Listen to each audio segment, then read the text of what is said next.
in action, and you are taking action into your consciousness by tuning into Contact Talk Radio. And on TuneIn.com, Ping.fm, and UpSnap Mobile. Contact Talk Radio. School is in, but are you really ready to learn? Open your eyes to a new day in education with the Awakening Educator, a program specifically designed to explore a new mindful way of educating our youth. Learn about social-emotional learning, new modalities of teaching, and the most relevant topics in education with your hosts, Susan Andrian and Megan Sweet. Susan and Megan will take you inside the issues by looking at them from different points of view, from policies and research to teaching models that are actually used in schools. There's never a dull moment in this classroom. Have any questions you'd like to ask? Maybe you have knowledge you'd like to share, and share your thoughts live on air. Grab a pen and paper and get ready to open your textbooks and minds to a new way of learning on the Awakening Educator. Hi, everyone, and welcome to the Awakening Educator. My name is Megan Sweet. And I'm Susan Andrian. And today is part 3 in our 3-part series on food.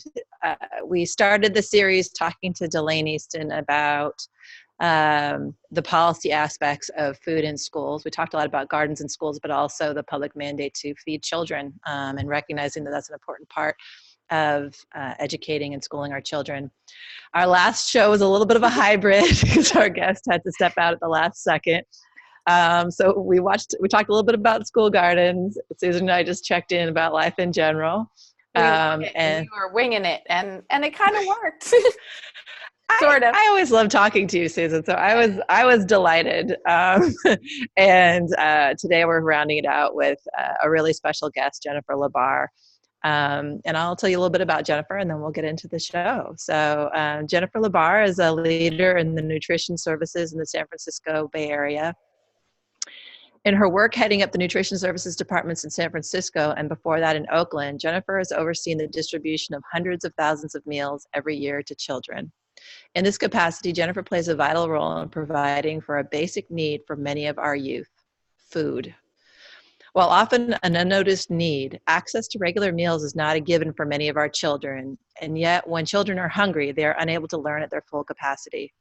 Jennifer has been an advocate at the local and state levels to ensure that the food we provide children is nutritious, delicious, fresh, and available, even during times when school is out of session. Jennifer has over 20 years of experience in school food. In Oakland Unified School District, she transformed facilities and oversaw the creation of a central kitchen. Now in San Francisco Unified, she is merging her knowledge of facilities with our food, with our focus on student engagement and dining and the dining experience. In the past year, she's led San Francisco Unified School District's team to take on many new initiatives, including the construction of a brand new kitchen, dining space redesigns, and updated menus. Jennifer also aims to spend 2 days a week at schools getting insight from students, dining staff, and principals on school meals. Jennifer is a leader in transforming our understanding of cafeteria food and school lunch lady from one where food is tolerated to a respectful and empowering dining experience for all youth. Jennifer, it's such a pleasure to have you. Thank you. Thank you. It's great to see you. Thank Susan, you, Jennifer. Take us away. Yeah, I was wondering if maybe you can tell us what interested you in school lunch programs. Like, how did you get into that? Well, it's one of those jobs where a lot of people don't seek out school food as a career, and I was one of those people. I actually started in Oakland Unified School District looking for a Monday through Friday job because I was starting a family. And after I had been working for Oakland Unified for about 6 months, I really realized what a powerful job it was and what an impact we were having on children and families. Mm-hmm. I had come from a family and a home where food insecurity was not something that I really knew about. Mm-hmm. And I really saw it in schools. I remember working at Martin Luther King Elementary School in West Oakland, and I'll never forget her, Laura Collier. She was our lunch lady there. She was the manager, and she is actually the mother of Zarina Ahmed, who is the principal at Piedmont Elementary in Oakland. And she would tell me how she would come to work, and I'm going to get a little teary-eyed just thinking about it. She would come to work early on her own time every Monday because she knew her babies hadn't eaten over the weekend. And when she told me that story, it just really rang home to me how important the meal program was for these children. And as I really developed an understanding of that, and as I saw the impact we were having on the children, it really became clear to me that this work was not just food service work. It was a mission. It was a moral imperative to make sure that the food that we were giving to these children was the best possible food, that we were making sure that we were giving them as many opportunities as possible to have that food. Because for so many of them, it was the main source of food that they were getting. Yeah, I appreciate you saying that, because it's one of those things that is a basic need, and many of us are privileged enough not to have to even assess, which I will admit was my case. You know, I didn't appreciate the value of school lunches or their impact on students and families until I became an administrator in East Oakland, the other side of town. And I started seeing, you know, like breakfast and lunch, but especially like breakfast first thing in the morning, that was an event. It wasn't like this thing that some kids kind of petered into. And that was my experience as a teacher. I had kids that ate the breakfast program, but it wasn't like well subscribed at the school I had worked in. But suddenly in East Oakland, it was these, you know, which is in a low income area, like families were lined up first thing in the morning, and that meal was important and crucial. And if kids came late, the level of anxiety they had at missing that meal was profound. Yeah. And access to food was a big deal. And, you know, we found very quickly, and a lot of educators stumble across this, that, you know, we needed to have extra food in the office. So we'd have kids that would come by throughout the day just getting extra food. And that would do such a big difference in what they needed. Probably shouldn't have been serving it to them, but like, that's what you kind of stumble across that, right? Like, oh, okay, if this child has a sandwich, they're going to feel better and can go back to the class. Go ahead. As the mental health person, I can't tell you how many times I would get called in to support a student who was really dysregulated or really struggling, and what they needed was something to eat, and they were, you know, hangry, or some of the other things that we talk about around not having adequate nutrition. So I always would kind of bring that back to the Maslow hierarchy of needs, right? Exactly. If you haven't had anything to eat, you can't function. Yeah. And it was, you know, what was the most painful for me there, and I wonder how you navigate this, Jennifer, is I would have to keep the moms would ask their children to give parts of their breakfast away, for example, to their younger siblings who weren't in school yet. And it was so difficult to be in that position of like, I want to protect the child that's under my care. Legally, they're the ones that need to have that food. And yet in doing that, I'm making a choice, like it or not, that the sibling isn't getting food, or I have to make a choice in that moment whether or not I'm going to call the parent out on that or look the other way. Like all of those things came up every single time. And I'm just wondering how you navigate that with families, especially around, families that don't have enough food at home. Exactly. And I think that's one of the hardest parts of this. And for me, it's the balance of keeping that program available for the school, because it's seen as a gift of public funds, which is absolutely ridiculous, right? Because we're feeding that family. Why can't we feed the whole family? And I even see it as when that parent is hungry as well. Because the parent is hungry. So it's not just the younger child, it's the parent that's hungry too. And so that's when it's great during the summer, because in the summertime, or even now that we have supper programs, I'm able to feed all children 18 years and younger. Or in the summer, I'm able to feed all children 18 years or younger. It's really the restrictions during the school year for breakfast and lunch that we're not able to do that. And that's why we had to get, into some really draconian rules about not allowing parents or younger siblings into the cafeterias to avoid those types of things. And, and it's really unfortunate that the federal government does not allow us to do those things beyond that, right? Where you look at the food stamps for the families can be used for everybody, but we can have that same type of flexibility when it comes to the school meal programs. And so it's unfortunate that we don't have that wiggle room. And so I just go back to, I want to keep this program open for everybody that's in that school. And so that's where I have to go to that, just so I have that, I can find that moral comfort in that. Mm-hmm. Yeah, totally. I mean, I think it makes sense. And it's so incredibly sad that we don't have access to more, like food is such a basic right, as Susan said. Maybe you can tell us a little bit. We've been hearing a bit about national threats to lunch programs or meal programs for families. Mm-hmm. Yeah, I think unfortunately the current administration is really going after access to our most needy families. And so there's been a lot of conversation about changing the way that families can qualify for food stamps, changing the rules around public charge. And so specifically around food stamps, there's certain rules for those families that live in higher cost areas like the Bay Area, where you can make a higher amount of money and be able to offset some of those and still qualify for food stamps. And so, looking at close to 1 million students, or 1 million children no longer being able to qualify for food stamps by making those changes. And so the government has reopened the public comment. And so that's something that hopefully we can have more people show that this is going to be a harmful thing to children.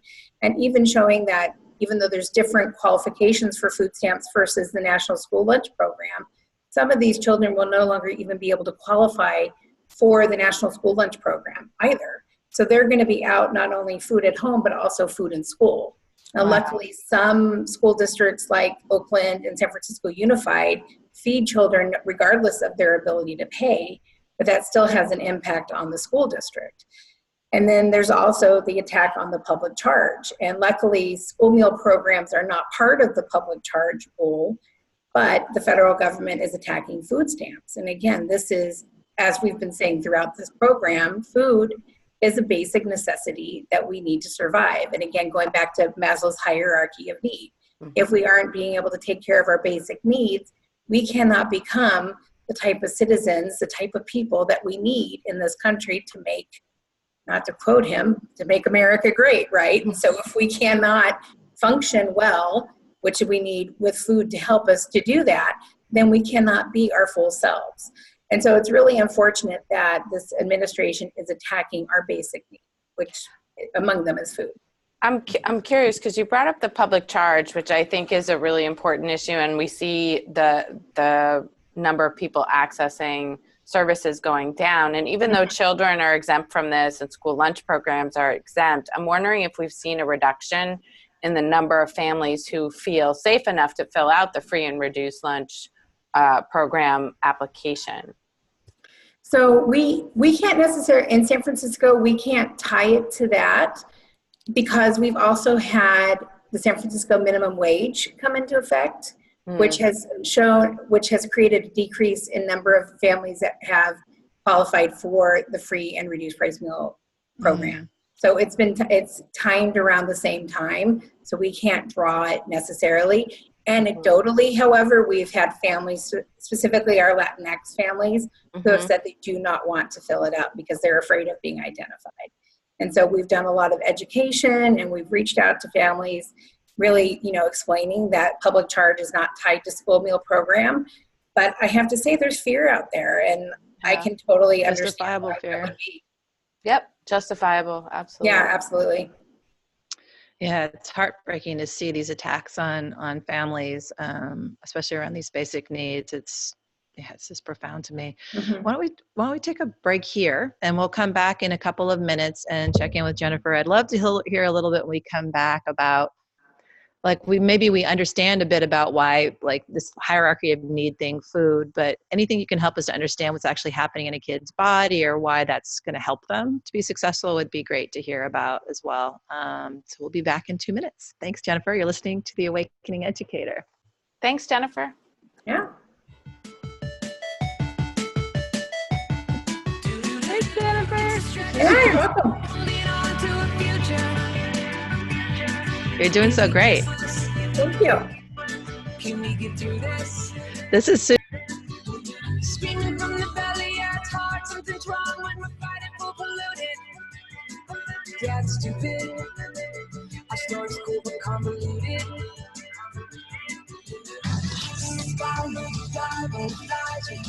Persevere, what you hear, what you see. Believe what my peers, got my kids. Some year is almost over. It's a never-ending show, and we've been at it for enough.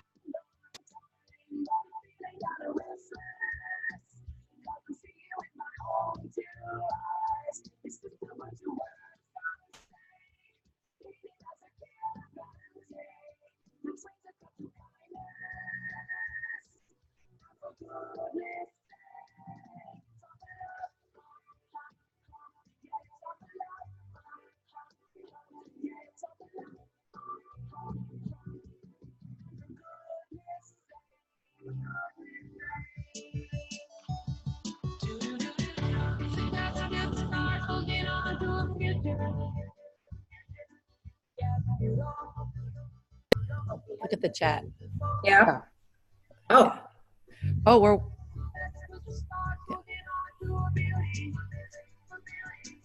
It's a doozy.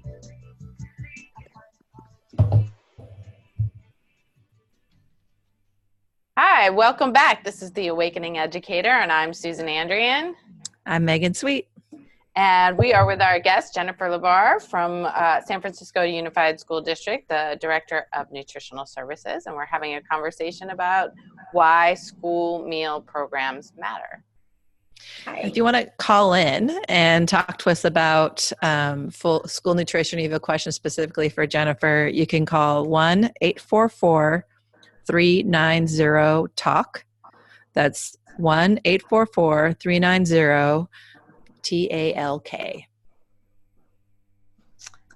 So welcome back.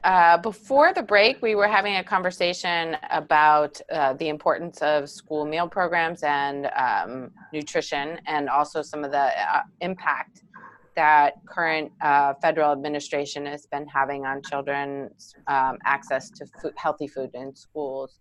And we want to shift gears a little bit to talk about I think, Megan, you had a question before we went on break about the impact that healthy food has on learning.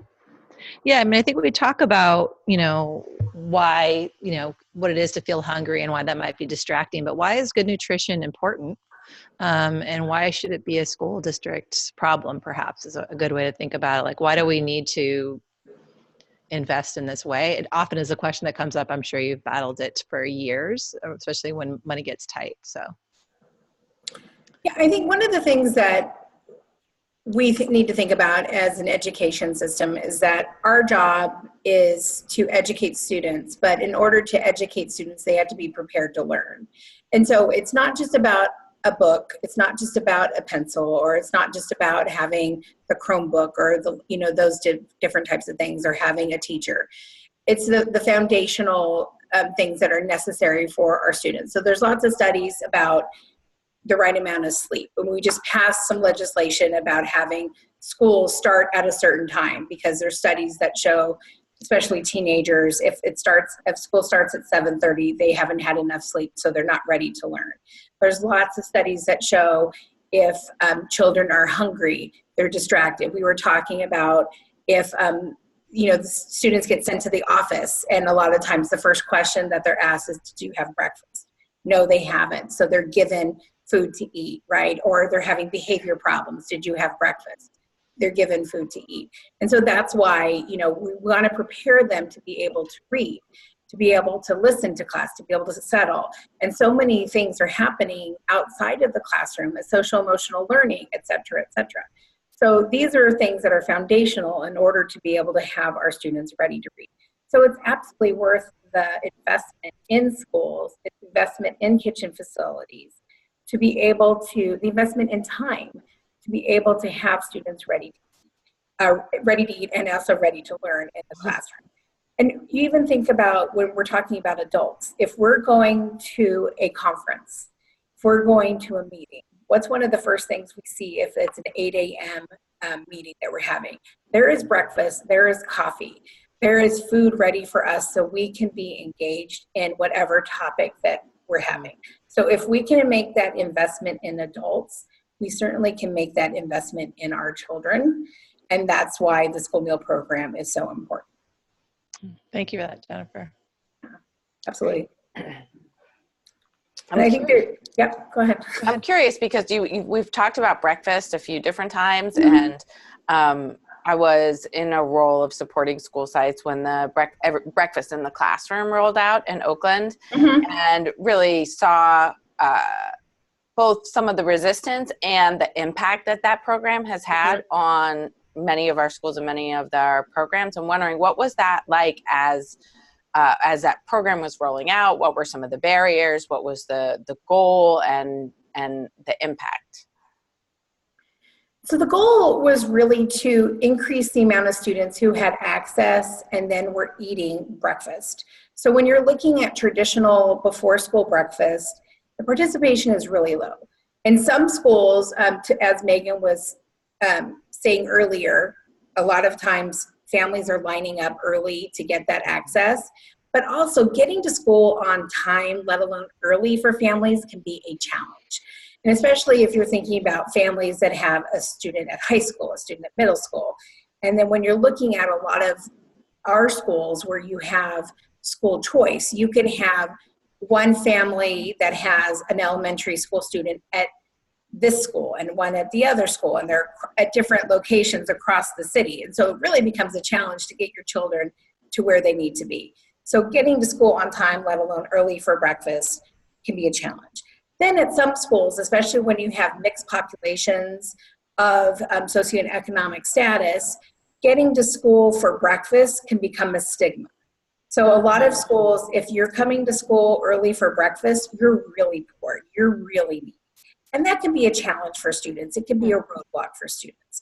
So if everybody is coming together for breakfast in the classroom, it's a shared activity. There's no one can tell who's who, what socioeconomic status you are. It's a group activity. Everybody's there in the classroom. You can't tell who, like, oh, you're rich, you're poor, everybody's in that classroom. So that was one of the main things we were looking at. And some of the statistics for San Francisco is that if we have before school breakfast, only 18% of the population are eating before school breakfast. Once we move it into the classroom, it's upwards of 73% or higher. Wow. So the number of students that are eating it goes up dramatically. So, and we saw similar numbers in Oakland as well. So we're increasing the amount of students that are actually eating breakfast, and therefore the amount of students who are ready to learn. So, and then ultimately it also has a positive impact on the family. It's one less thing that they have to worry about as they leave the door. And then for some families, it also has a positive impact on their budget. They have to stretch their dollars a little less further. They can use that money for other things in their day-to-day life. And so that was the ultimate goal. Some of the barriers were just when you're looking at our older schools, it's an aging infrastructure. It's hard to get things to schools, like you're thinking about bringing carts of food into classrooms, the cleanup, this perception of it's going to take away from instructional minutes. But when you think about all the disruptions that happen in classrooms because of the behavior issues we mentioned earlier, if you add all those things up, that's going to add up to disruption in classroom instruction as well. And then a lot of it is what I call adult problems, and you have to navigate through those adult problems to get to the solutions for our children. And change is hard as well for everybody. And so we have to work through those things ultimately to the benefit of our children. And, not everything's perfect and not everybody likes change, but if we can find some common goals and common areas of concern around our children, we get there. And ultimately, I think it can be successful. Do you have a particular school? Can you give an example of a school and what kinds of changes you saw? Because I appreciate what you're saying, and I saw it rolling out. I have a school in mind that I felt like was like kind of resisting and then became successful. But I'm just wondering, because those are all really great. I love what you just said, and yeah, if you have a school you feel like has been particularly successful, or one where you feel like, oh, this model has worked out well, what are some of the ways they made that happen in their school to make it workable? Oh, I'm having to go back in my mind. I think Reach comes to mind for sure. I think that was one.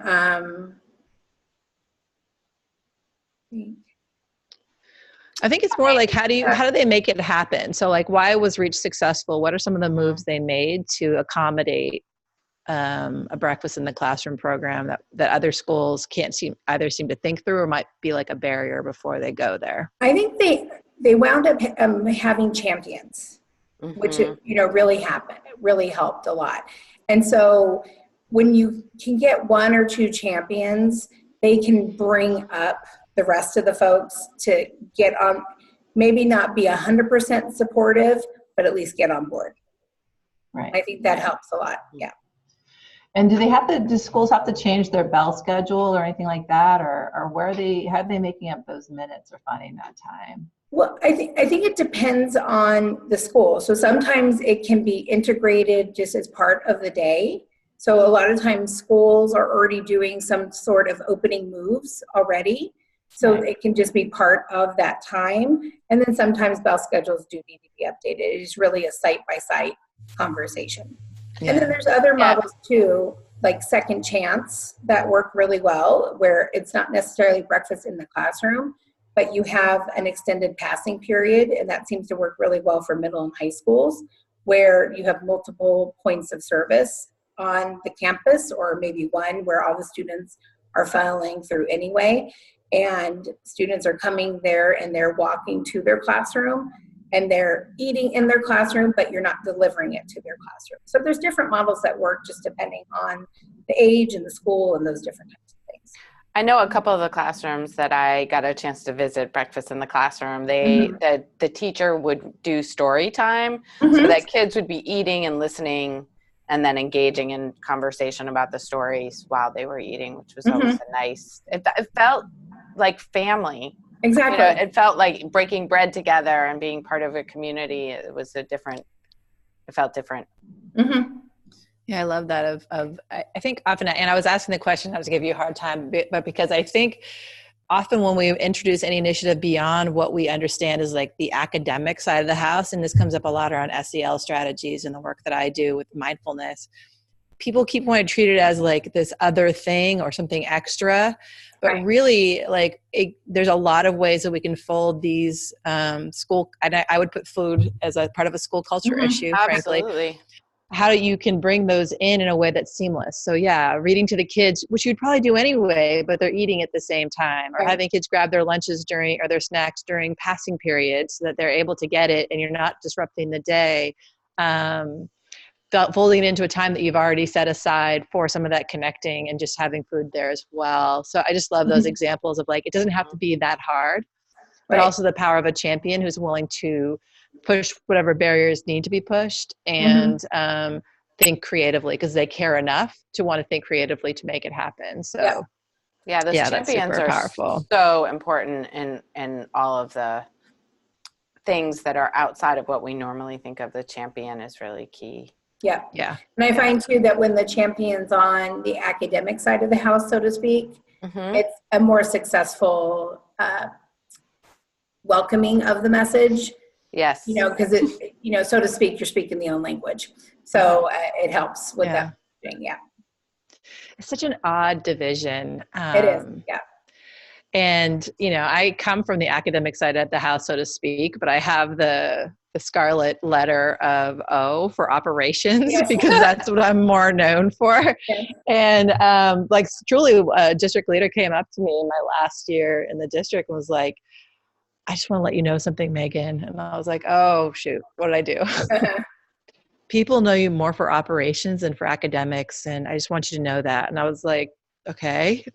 And she's like, that's it. And I was like, oh, I see. Because it's just, it's such a, that was the scarlet letter. And it often is. I get kind of, we don't see the utter value of operations in our schools or mental health support. There's lots of things we just kind of, we make academics like the pinnacle, and obviously we want to teach kids, but all these other things are the supportive conditions. Right.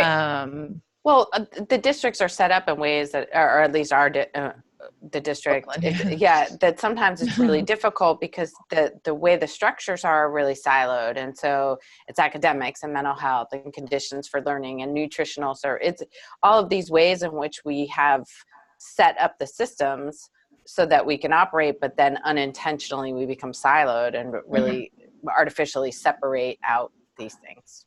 Yeah, that's right. Well, why don't we take a brief break? I want to have Jennifer on for like another hour. We still have we're halfway through, but let's take a brief break. And when we come back, I'd like to talk about Aisha Curry and other ways that folks are getting involved in school meal programs. So we'll be back in just a moment. Sounds good.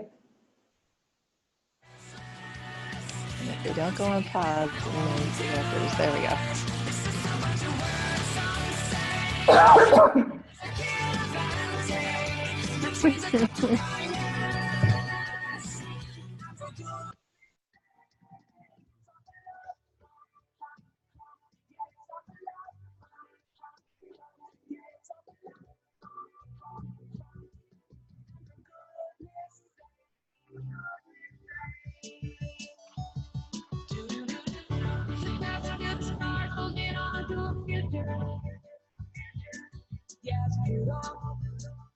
But we haven't been totally too far. Yeah, it's the best because we're stars holding on to our beauty. It's a doozy. I kind of call it duty. To the sky and the sky, butterflies, open minds, what's so real, what you hear, what you see, what you believe, rebel fears, got my gifts, the year is almost over. It's a never-ending.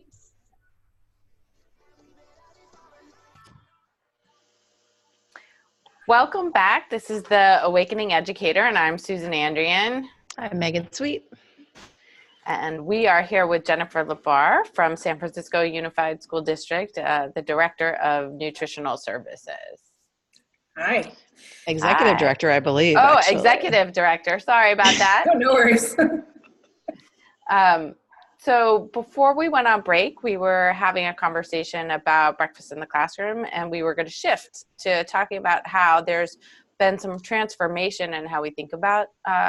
So we have a couple different things going on the federal level. We have folks trying to diminish the importance, and then we have a few really important people on a national scale that are looking at the importance of school lunch programs. I think you started to talk about this, Megan, before we went on break. Do you want to talk about? Well, yeah, I mean, I think there's a Warriors fan that I figure you can. I know. I'm a huge Warriors fan. And so, I mean, so I think there's celebrities. So I'd like to talk about Aisha Curry in a moment. But there's also at the state level, there have been some protections as well. So maybe we can talk about some of the superstars that are supporting nutrition in schools and are helping us out.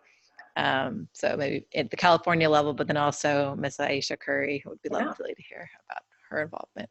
Yeah, definitely. Well, and I think it's really interesting because I think the change in thinking about the school lunch program started on the federal level. And so it's really interesting to go from one administration that was super supportive of the meal program, so the Obama administration, and then pivoting to the current administration and everything that's happening there.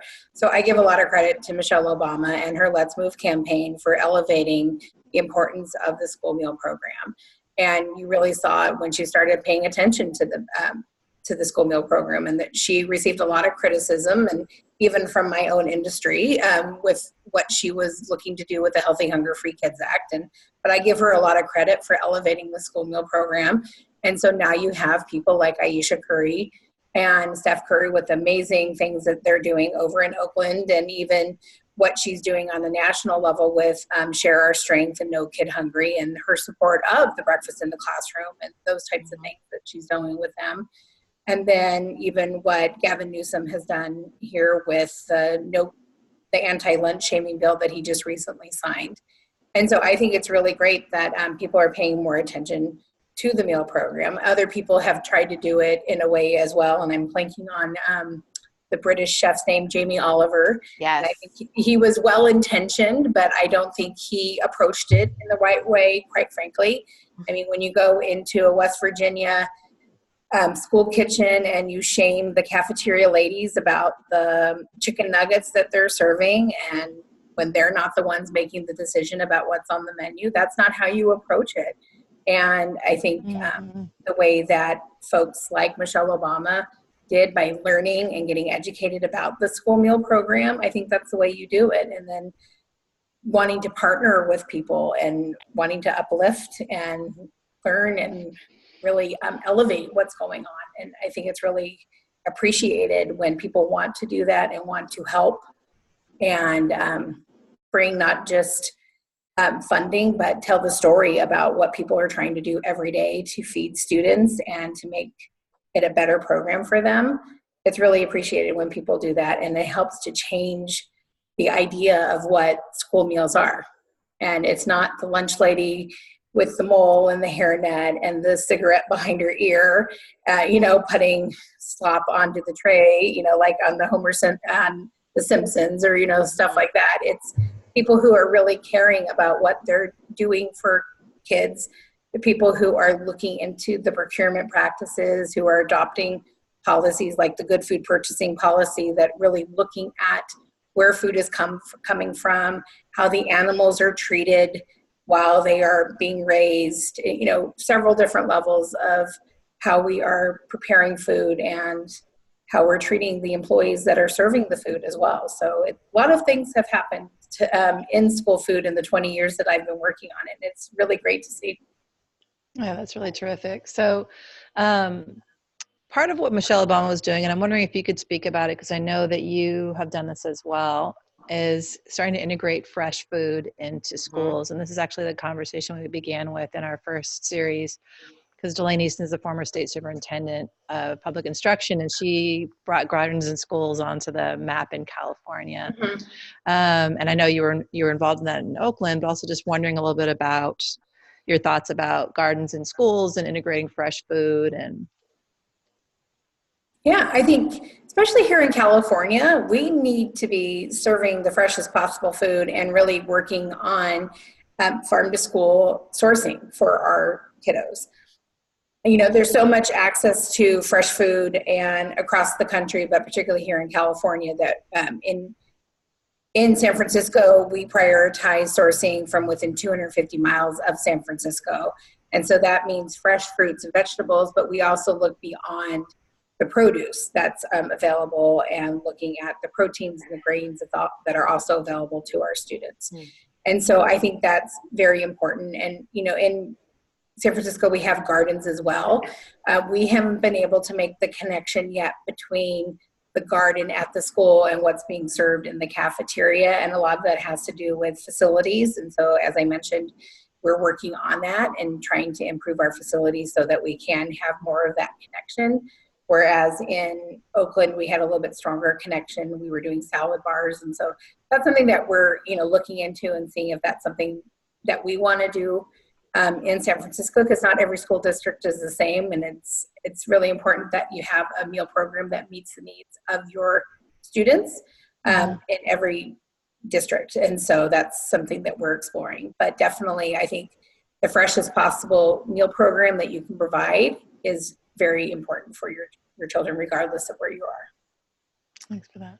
Yeah, I'm curious because over my time in Oakland, I saw the movement towards a central kitchen, and I think Megan referenced that in our opening. And wondering, what does having a central kitchen allow a large district like Oakland Unified and San Francisco Unified to be able to do in terms of providing healthy lunch to our children versus having a number of kitchens at each of the school sites where it's spread out? Sure. So I think it's not necessarily the central kitchen, but what your intended use of the central kitchen is. And so when you're looking at the intended use of the central kitchen in Oakland, it is to really bring together the procurement of all the food for Oakland as opposed to spreading it out over multiple locations. So when you bring procurement together, you're able to have better purchasing power. And so therefore you are able to do a few different things. Number one, you're able to have a better price because when you are working with a vendor and they have to deliver to multiple locations, that increases your cost. So that's one thing. And then also when you are having one delivery, you can work with smaller vendors and smaller farmers because they do not have the ability to deliver to multiple locations. So they can deliver to one. So think about a small squash farmer in Marin. I'm just making this up, but they can deliver to one central location, and then you use your distribution network to deliver to all of your facilities. Whereas they cannot deliver to 80 plus locations. They just don't have the bandwidth to be able to do that. So you can bring that produce in and process it there in your vegetable prep room, create your own squash mix, and then send it out and it's served to all your students. Or you could bring it in, process it, make your own zucchini bread, and serve it to all of your breakfast programs throughout the district. So you've now purchased a locally grown product, and then you've served it everywhere. So those are some of the benefits. And does it also, I'm curious, because I thought it also would have something to do with equity, where our schools that are struggling may have had less access to, and now with the central kitchen, the food is being distributed in a way that is more, the food is more balanced, and that no matter where your school is in Oakland, you're getting high quality. Definitely. That definitely helps address the equity issue as well. Well, it just struck me that environmentally it's so much better because there's just a little bit less transportation, less of those fuels, but also less packaging and less prepackaged food. If you can actually create things in one space and distribute them from there, I imagine that then, it's just better for the environment overall. Yes, and one of the intentions too of the Oakland Central Kitchen, and I can't speak of where it is at this point, understand I've been gone for almost a year and a half, is to eliminate the prepackaged food as well. And so then it also addresses the equity aspect of it too, because we have some schools in Oakland that didn't have prepackaged food. So if you're able to eliminate that, that helps with that as well. And plus prepackaged food, you have this perception that it's not fresh. It wasn't freshly prepared, even though it was made just the same way, same recipes, same ingredients as, like for example, in Oakland, Korematsu campus that was co-located with Esperanza, it had its own kitchen and the food was freshly prepared there. It was following the same recipes as the food that was served at Reach, but Reach Academy had all prepackaged food. The perception of the food was markedly different between the two schools, but it was the same exact food.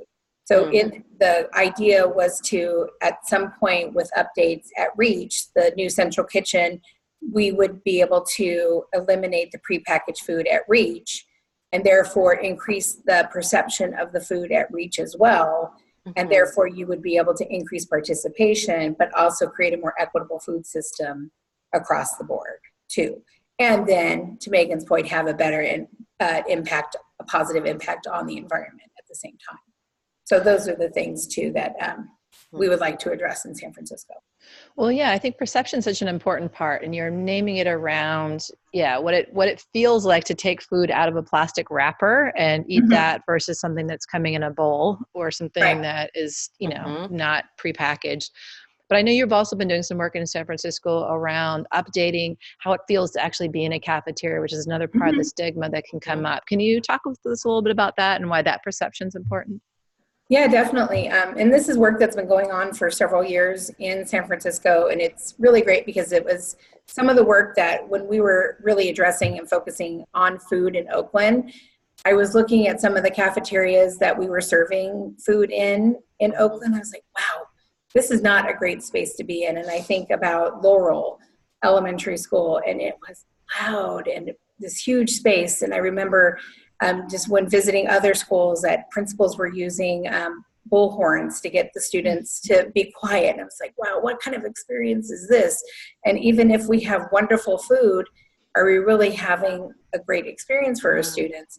And coming to San Francisco, I really feel like I've married food, doing food work and also talking about experience. And so several years ago, San Francisco partnered with IDEO and did some really great engagement around the experience. And thanks to support from Sumlin Foundation, started doing cafeteria space redesigns. And so we're getting rid of the traditional long tables that you normally see in schools with the long benches. And we're redoing the spaces with doing human-centered design workshops with students and adults, and doing wonderful graphics and doing cafe-style seating, similar to what you would see in Starbucks.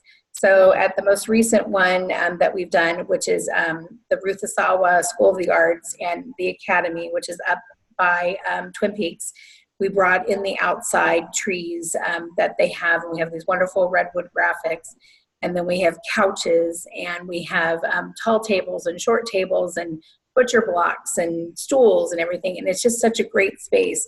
And when we go in there now, it used to be a freezing cold place, even in summer, which I know summer in San Francisco, But now we always see, in San Francisco. Always, yes. But now we see teachers having meetings in there and students just hanging out in there.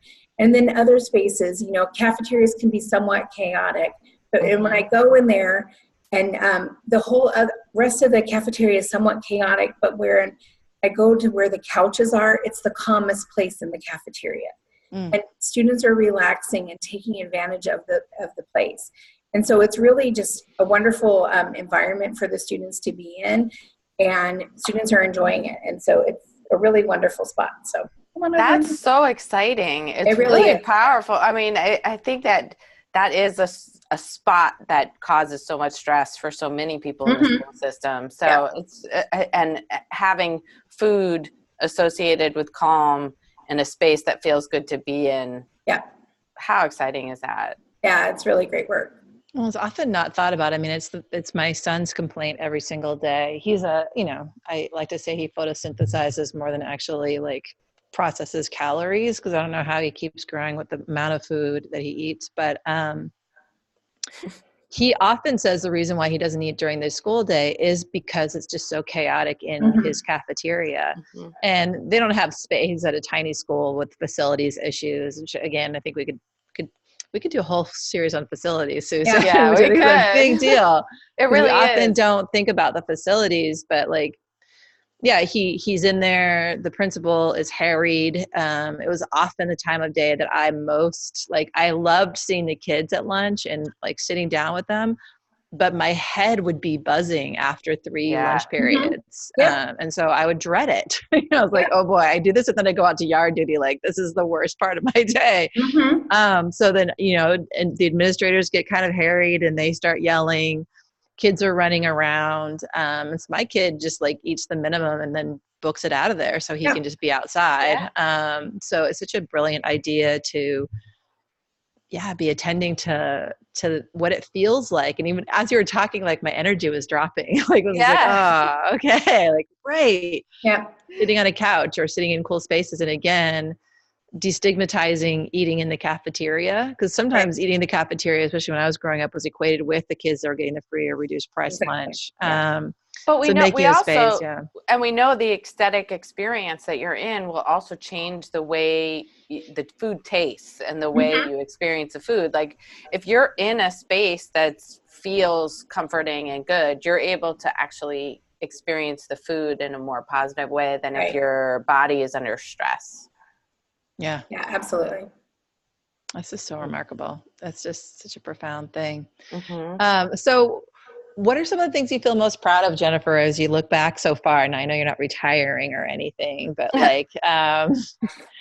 what are some feathers in your cap that you feel especially in recent years, you feel are important for others? Is there, because I see you and I know you are nationally an innovator in this work. And so what are some of those things that you feel have started to push the needle towards changing this discourse here? And how do you feel you got there?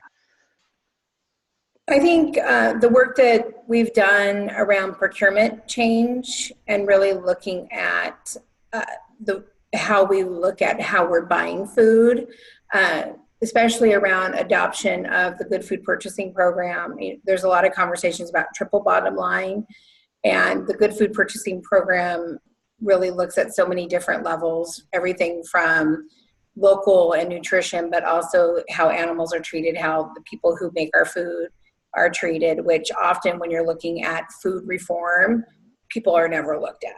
And so I think that, we talk about animals, but we don't talk about the people who are doing it. And so I'm really proud about the work that we've done around there, both in Oakland and in San Francisco. I think the work around facilities is something that I'm really proud of. I remember walking into Oakland High one summer after they had done a ton of facility work there and being able to see literally a line in the tile between the work that was done all around the school, and the school dining was not even touched. And so just to be able to champion, really focusing on kitchens and cafeterias over there was really, I'm really proud of that work. I think, starting having conversations and elevating the importance of caring for the cafeteria employees. I didn't get as far as I wanted to with that.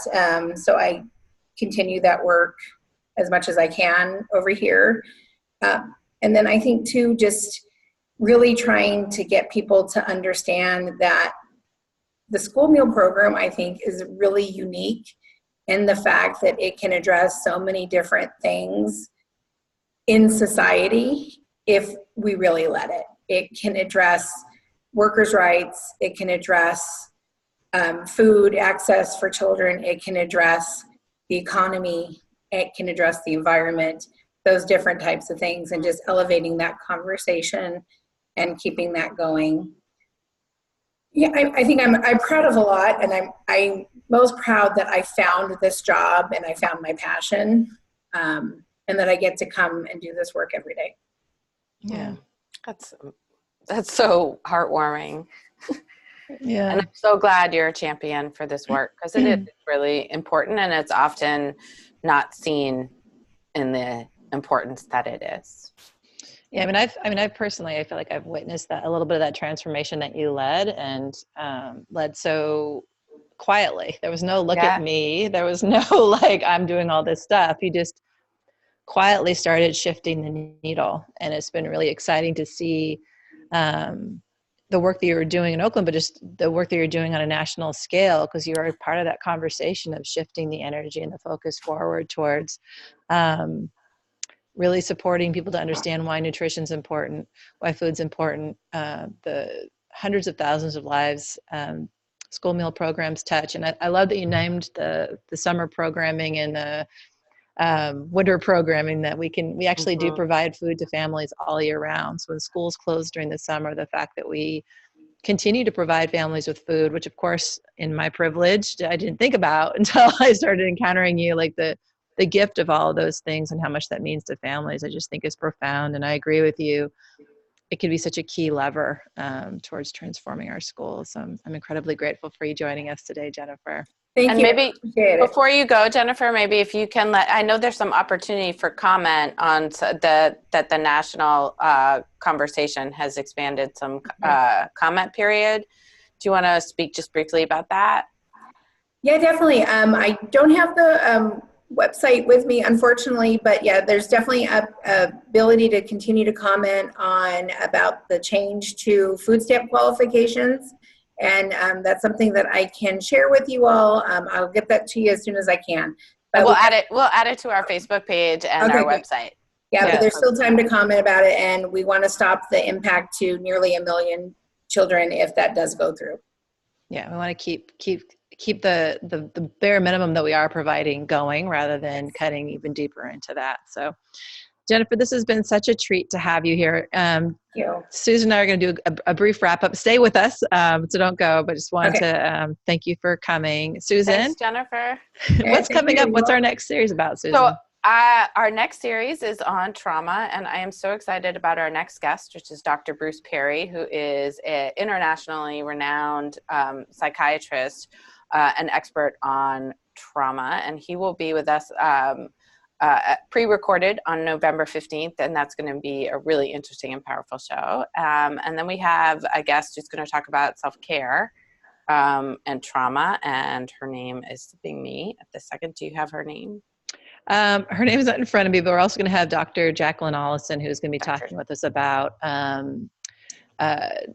trauma fatigue and what happens to educators when they exhaust themselves. If you like this show, we want to welcome you all to like it, follow us, please, and listen to all the shows that we have. Rate it, tell a friend. We'd love to get as many educators involved as possible. Jennifer LeBarre, it was an absolute treat to have you on the show. You can also join the conversation at our Facebook group, the Awakening Educator. Our new Facebook group. Yeah, and we're hoping to build a vibrant conversation about what you heard today or about other topics that you would like us to share on the Awakening Educator. Yes, so please join us there. Thank you again, Jennifer. Thanks everybody for listening. Susan, have a wonderful time in LA. You too. Oh, and there's a No Small Children who plays all of our music. There's a show tonight in Tarzana. If you are in the LA area, I will be there along with No Small Children. It is a great show. You should go. They're really fabulous. Fun. Yeah. All right. Thanks, everybody. All right. We still have a minute, I guess, because we have not gone off yet.